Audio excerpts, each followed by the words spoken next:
So have you ever wished you could run Windows on your Mac? Or maybe test out a new Linux distribution without, completely messing up your main computer? Well, that's the absolute magic of virtualization. And today, we're putting the two giants of the virtualization world head to head. We've got the corporate powerhouse VMware versus the free-for-all champion VirtualBox. The real question is, which one is right for you?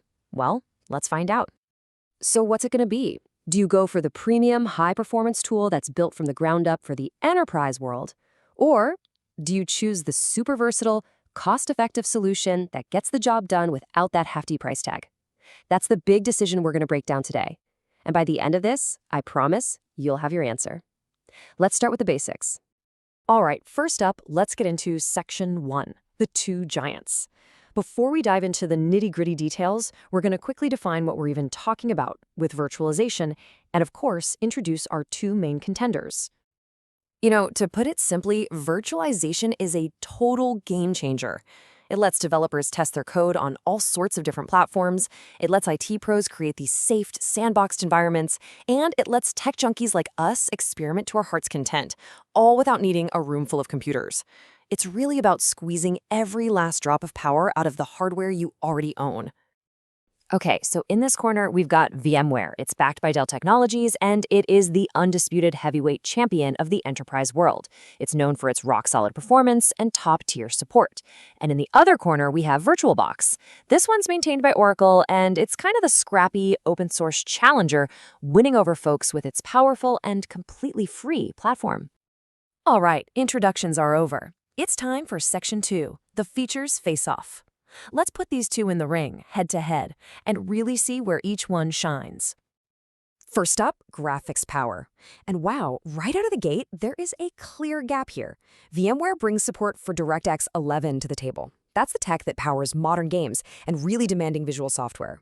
So if you're doing heavy-duty stuff like CAD or video editing inside a VM, VMware is pretty much your only choice. VirtualBox, on the other hand, is still on the older DirectX 9. Now that's perfectly fine for basic desktop apps and older games, but it is definitely going to struggle with anything that's more graphically intense. Think of snapshots as a save game button for your entire operating system. They are incredibly useful for testing things out. Now both platforms have this feature, but they go about it very differently.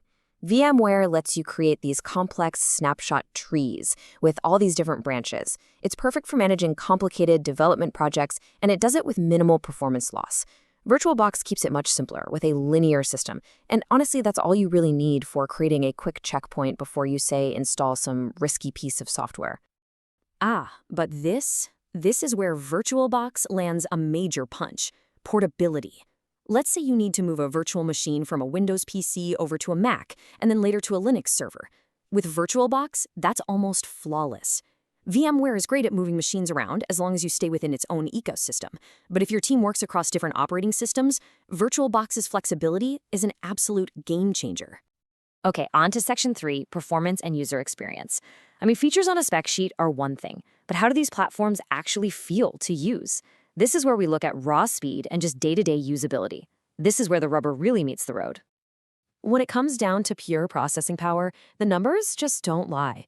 Benchmarks consistently show VMware delivering about 15 to 20% faster CPU performance on really intensive tasks. So what does that mean in the real world? Well, if you're compiling huge chunks of code or running complex simulations, that speed boost translates directly into less time waiting around and more time actually getting work done. And that performance gap gets even wider when we look at disk speed. For anything that involves a lot of reading and writing from the disk, like managing databases or editing large video files, VMware can be a staggering 40% faster. Its data handling is just more advanced, which means it feels way snappier and more responsive when you're really pushing it. The difference in user experience starts the second you hit that download button. Getting VirtualBox up and running is a total breeze. It's a small file, a few clicks, and you're pretty much done. VMware's setup, well, it's more of a commitment. It's more powerful, for sure, and more customizable, but it also asks more questions and digs its hooks a little deeper into your system. And that design philosophy carries right through to the main interface. VMware feels like you're sitting in the cockpit of a 747. It's this feature-rich, multi-pane dashboard that's built for power users who are juggling multiple complex machines. VirtualBox, on the other hand, is all about simplicity. Its clean, single-window design is incredibly easy to pick up, letting beginners get going in just a few minutes. So let's talk about Section 4, the price of power. We've pretty much established that VMware has a clear performance advantage. But all that power, well, it comes with a price tag. And for a lot of us, this is the ultimate deciding factor. For a commercial license of VMware Workstation Pro, the full-featured version we've been talking about, you're looking at a cost of around $199 per user. That gets you the whole suite of professional features and all those performance optimizations.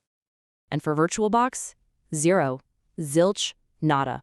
You can download it, you can install it, and you can use it for both personal and commercial projects without paying a single dime. That's a pretty convincing number, right? But of course, there's always a little fine print. VMware does offer a free player version for personal use, but it's not as powerful as the Pro version. And while VirtualBox itself is free, there is an optional extension pack with features like advanced USB support that does require a commercial license for business use.